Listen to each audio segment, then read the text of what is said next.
Mi nombre es Gabriel Becerra, soy miembro del Comité Ejecutivo Nacional de la Unión Patriótica, responsable de su Comisión Política Electoral.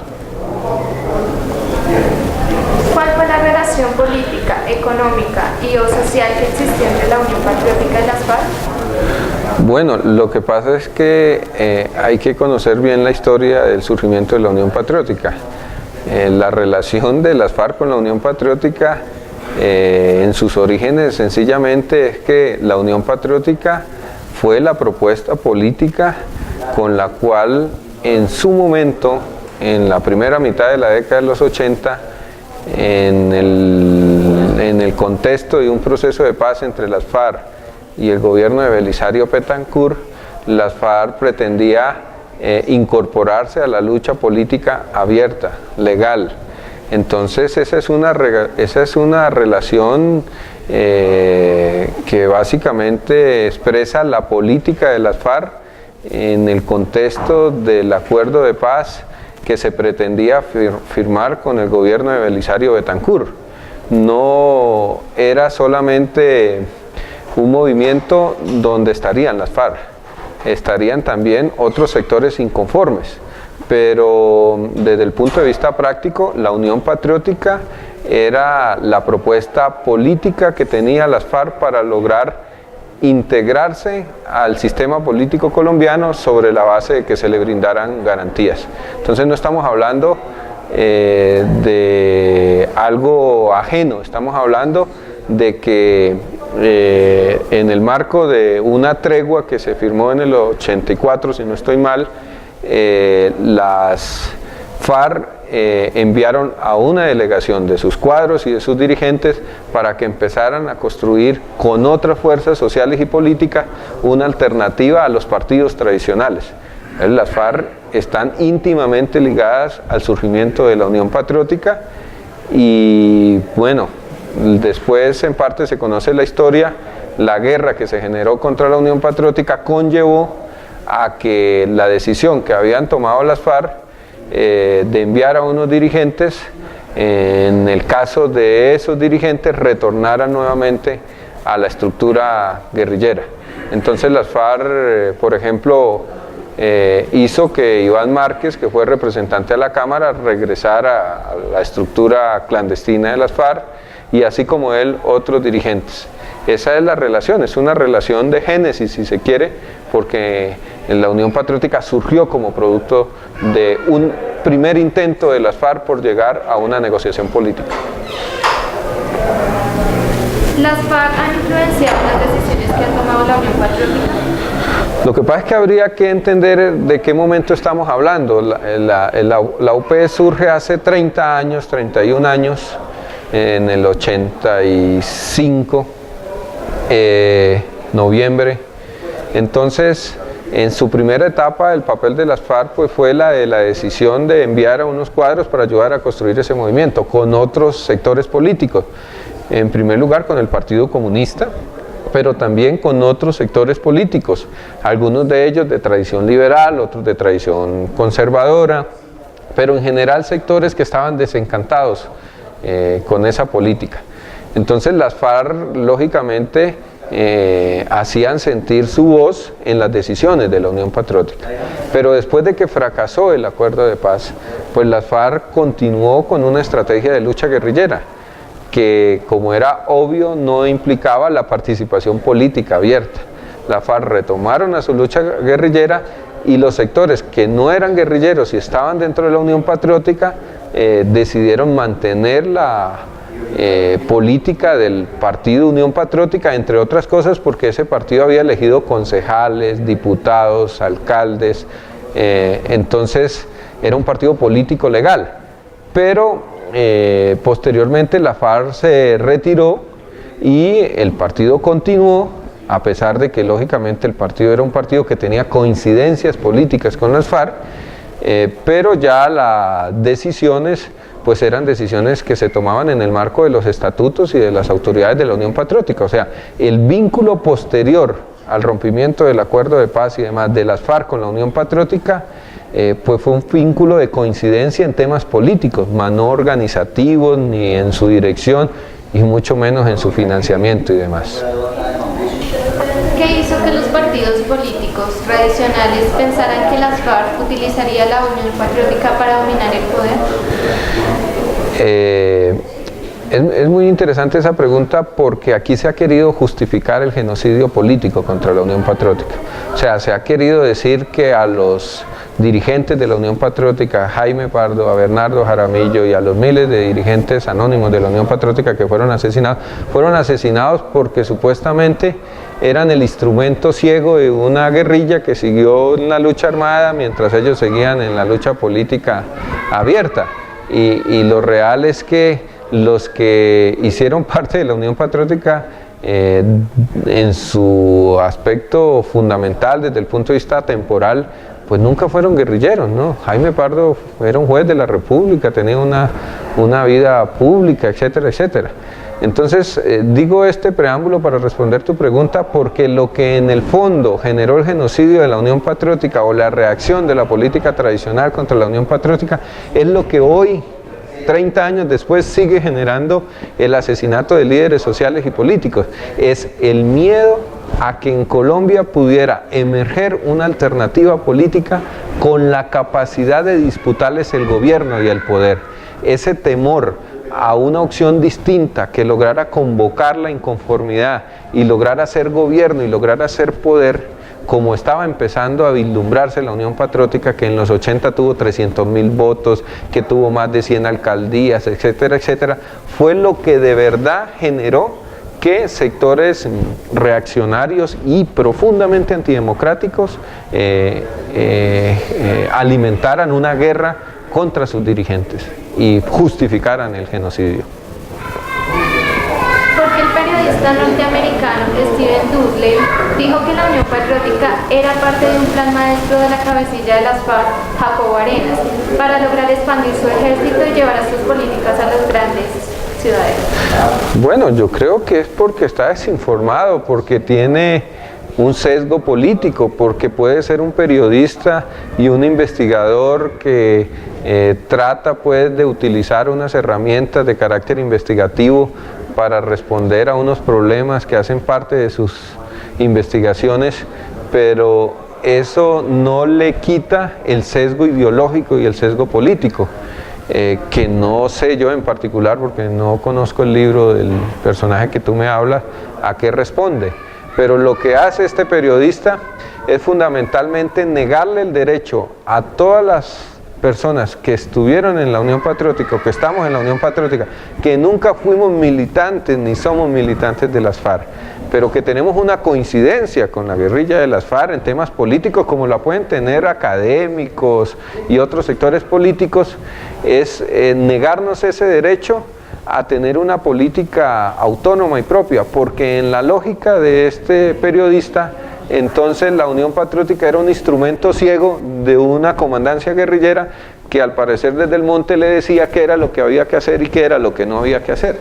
Lo que ha quedado comprobado es que mientras la guerrilla se fue al monte a combatir, hubo una dirigencia en las ciudades que tomó la decisión de seguir creyendo en que la democracia colombiana supuestamente podía garantizar lo más elemental, que era el derecho a la vida, los derechos a la participación política. Y quien traicionó a la Unión Patriótica, pues no fueron los comandantes guerrilleros que siguieron desde su óptica en la rebelión armada, sino esa clase dirigente que, contrariando el espíritu de la Constitución colombiana, no hizo nada para que no asesinaran a los dirigentes de la Unión Patriótica. Es cierto que el Partido Comunista no fue tomado en cuenta para la creación de los acuerdos de 1984 entre el gobierno y las FARC, y que la creación de un nuevo partido generó para ellos un golpe político.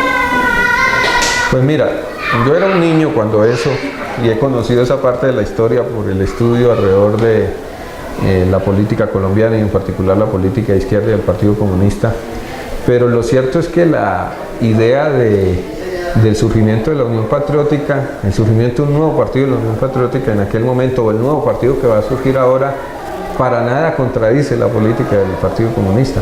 Por el contrario, ese hecho lo que hace es materializar y desarrollar la política del Partido Comunista. ¿Y en qué lo sustento? El Partido Comunista realizó en 1980 el 13 Congreso del Partido Comunista. En aquel momento el Partido Comunista lanzó dos consignas muy importantes. La primera consigna era que en Colombia el conflicto armado interno no se iba a resolver por la vía militar, algo que estamos comprobando 30 y pico años después. O sea, que ni el establecimiento oficial iba a ser capaz de derrotar a la guerrilla, pero que a la vez la guerrilla no iba a tener la capacidad de derrotar al establecimiento, que por lo tanto el camino que se imponía en las circunstancias colombianas era la solución política, el acuerdo, la negociación, y que eso debería traducirse en lo que el Partido Comunista llamó una apertura democrática. Y producto de esa política surgió la Central Unitaria de Trabajadores, surgieron unas grandes manifestaciones de organización y de lucha popular, y surgió la Unión Patriótica. Entonces, digamos, lo que sucedió fue lo contrario a lo que dice la pregunta. El surgimiento de un nuevo partido no contradijo la política de la Unión Patriótica. El surgimiento de un nuevo partido de convergencia lo que hizo fue materializar la línea política del 13 Congreso del Partido Comunista Colombiano. Se consideraba a la Unión Patriótica como un instrumento político de la combinación de todas las formas de lucha. ¿Por qué apoyar a las guerrillas y al mismo tiempo hacer una campaña abierta por los derechos humanos y políticos? Bueno, esa ha sido la tesis de la derecha colombiana y de los sectores más reaccionarios. En particular, fue una tesis que de manera temeraria defendió el expresidente Álvaro Uribe.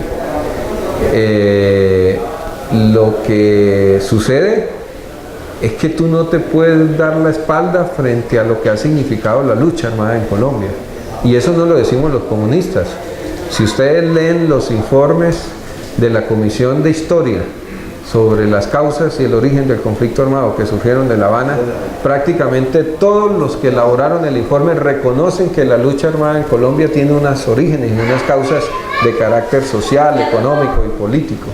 Entonces, pretender endilgar al Partido Comunista la idea de la combinación de todas las formas de lucha, porque el Partido Comunista siempre consideró que la lucha armada tenía causas que la justificaban, mas no ejercimos la lucha armada directamente. Pues yo creo que es parte de un debate sobre la historia de Colombia y un debate académico. El Partido Comunista y la Unión Patriótica lo que defendió es la necesidad de acabar con la guerra, entendiendo que había sectores que no tuvieron otro camino distinto de ir a la guerra. Fueron a la guerra. Ahora, esos hijos de Colombia que fueron a la guerra no deberían seguir en la guerra, deberían buscar un camino para que el conflicto armado, como ahora se ha logrado en el caso de las guerrillas comunistas de las FARC, se resolviera mediante un acuerdo y una negociación. Entonces, no fue que existiera una confabulación para que se desarrollara la lucha armada y la lucha política abierta, legal, a la misma manera, a la misma vez. Lo que pasa es que el carácter excluyente y violento del régimen colombiano hizo que sectores, no solamente comunistas, sino otros sectores, optaran por la lucha armada.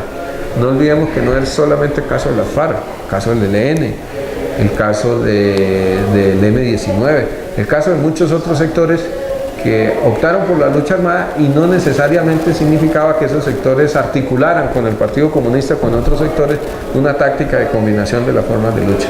Lo que ha dicho el Partido Comunista es que la lucha armada siempre va a ser una opción para los pueblos cuando los espacios de la lucha política abierta se cierran. Si se cierran esos espacios, no porque lo diga el Partido Comunista, los pueblos van a recurrir a la lucha armada por ciertas circunstancias históricas. Entonces, ese no es un invento del Partido Comunista, esa es una realidad de la historia de los pueblos. La Unión Patriótica empezó a condenar y desaprobar el terrorismo, el secuestro y la extorsión. Entonces, ¿por qué las FARC jamás renunció a las armas? Porque es que las FARC son una organización independiente de la Unión Patriótica. La Unión Patriótica no tenía que decirle a las FARC qué era lo que tenían que hacer. La Unión Patriótica, teniendo en cuenta que en sus orígenes tuvo a las FARC, coincidía con las FARC en consignas generales, coincidía en su plataforma política por la defensa de la soberanía nacional, por la lucha por la solución política y demás.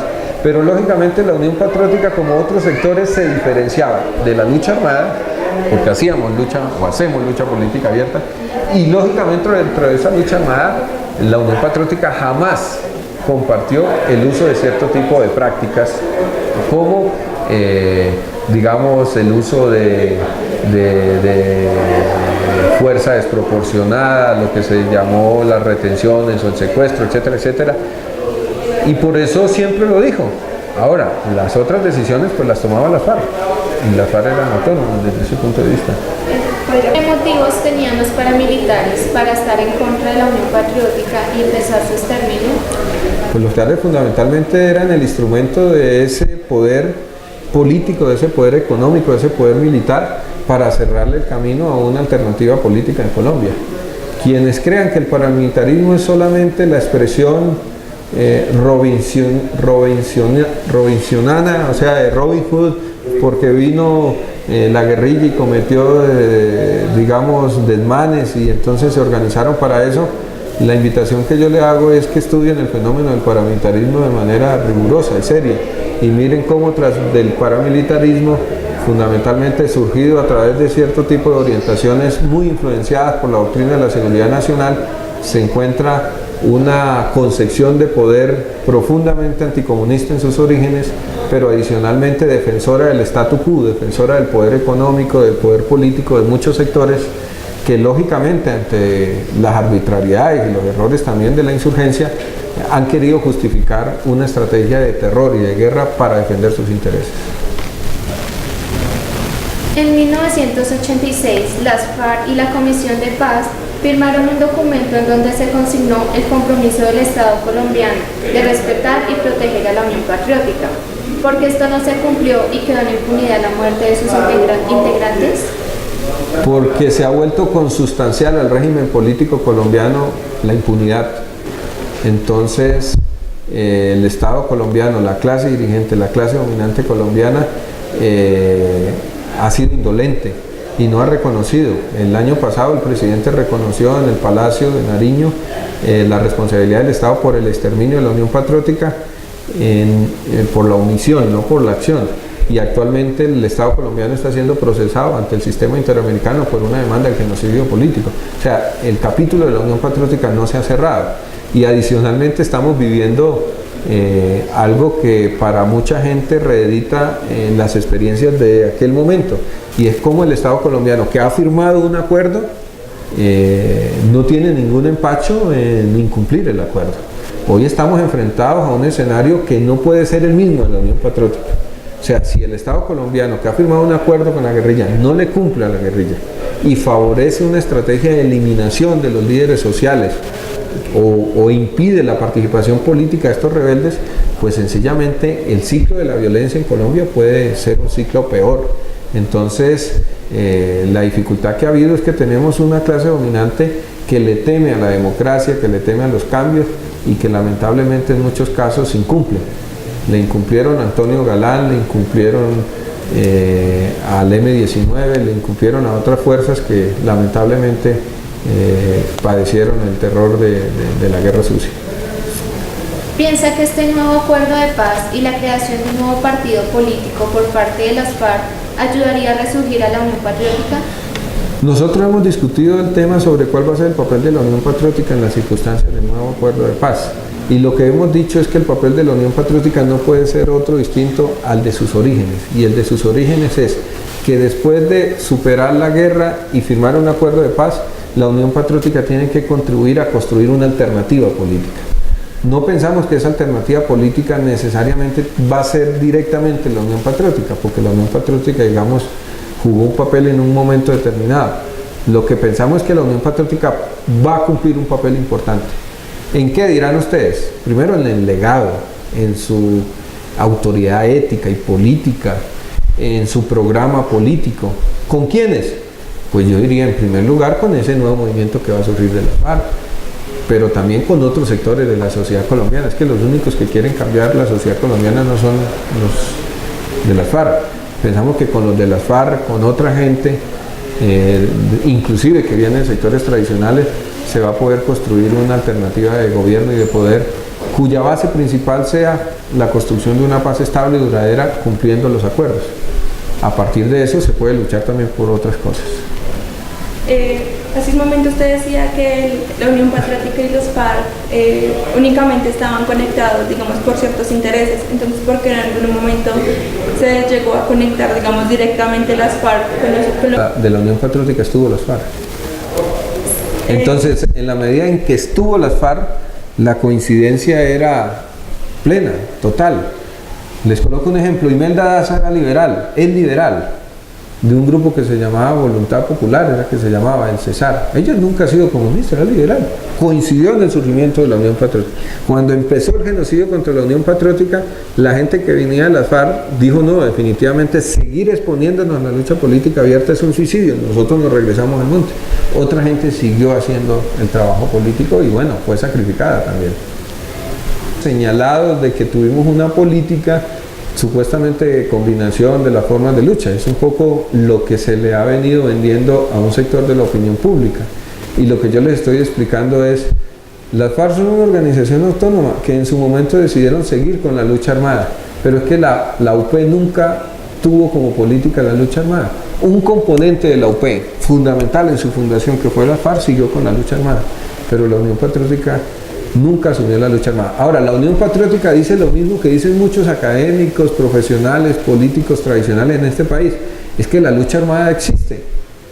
Y frente a esa existencia de la lucha armada, uno no puede hacer un análisis simplista y pensar que eso es simplemente una amenaza terrorista. No, tras de eso hay un proyecto político, tan así que hoy firmaron un acuerdo con el Estado.